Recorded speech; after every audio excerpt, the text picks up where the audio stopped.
for instance, Life Coach Rich, and have another um, just other proof related to the situation with the Bidens and Joe Biden is so bad.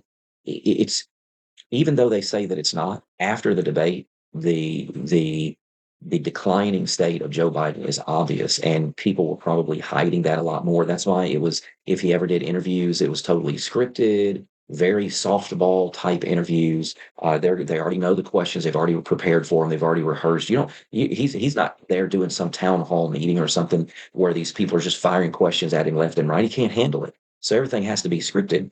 And so when there was, even though it was on, even though the debate was on their terms, CNN set it up, said they had these rules. There wasn't even a crowd there, so that nobody could be yelling and distracting or something like that.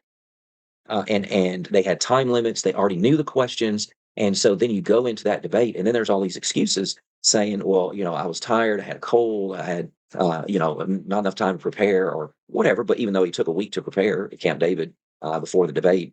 And so people are saying that no, everything's fine, everything's fine, everything's fine.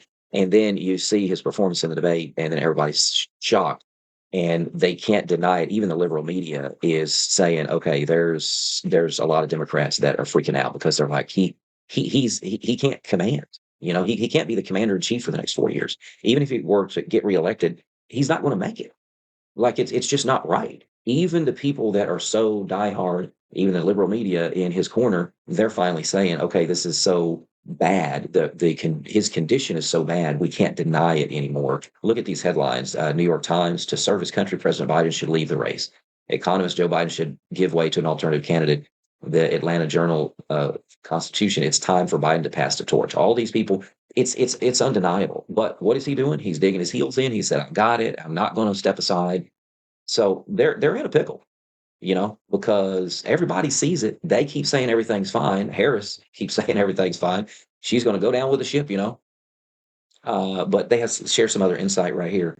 Even the liberal media has finally come to its senses, agreeing that old Joe has got to go. Dana, I assume that they're just at this point embarrassed by what they have done to hide this decline from the American people. I think you hit the nail on the head perfectly. I think that they're embarrassed, and I also think that they're trying to avoid any culpability and selling him to the American people. All of these people knew this the entire time. There was a piece that came out talking about a former White House photographer who said that everybody in the president's inner circle was well aware of this. It's just the rest of the country seen it. The media knew it, and they were running with it anyway. Now everybody's kind of, it's taking a step back, trying to see if there are any other Democrat politicians. And I think the only Democrat politician that has come out and kind of towed up to the line of saying that maybe Joe needs to go is Big Gretchen Whitmer up in Michigan. But then she denied it once it became public. But until the party members and politicians come forward and question him, the media, it doesn't matter if anybody else does, even the family. It's just so obvious now. You can't. People were hiding it before. Media people were acting like they're shocked. They probably knew it already. They were suppressing things, and so it's just. I don't know what they're going to do. But I just feel sorry, kind of, for Joe Biden, and that he's just like a grandpa that needs to just relax a little bit. I don't want him having the capability of needing the stress of possibly making decisions related to if somebody attacks us or are we going to go to war? Are we going to do this? We're going to do that. He's not capable. I think I would be more capable of making a sound decision than him right now. And you say, oh, you can't say that because he's been in politics for 40 years. Politics, that helps you know how to work the system there.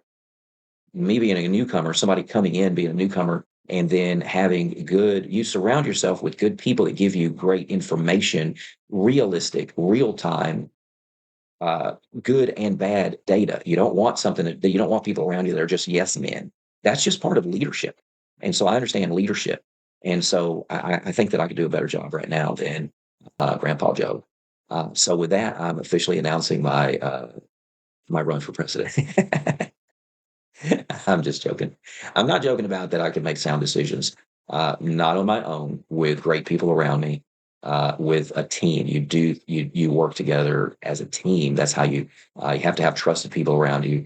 I'm a big fan of George C. Marshall, a World War II general who was commander of all the armies, and so I've read stuff about him and and his leadership and leadership principles. And I've got some other videos about that of a book that I read and talked about different chapters in there and just lessons from there. Really good book.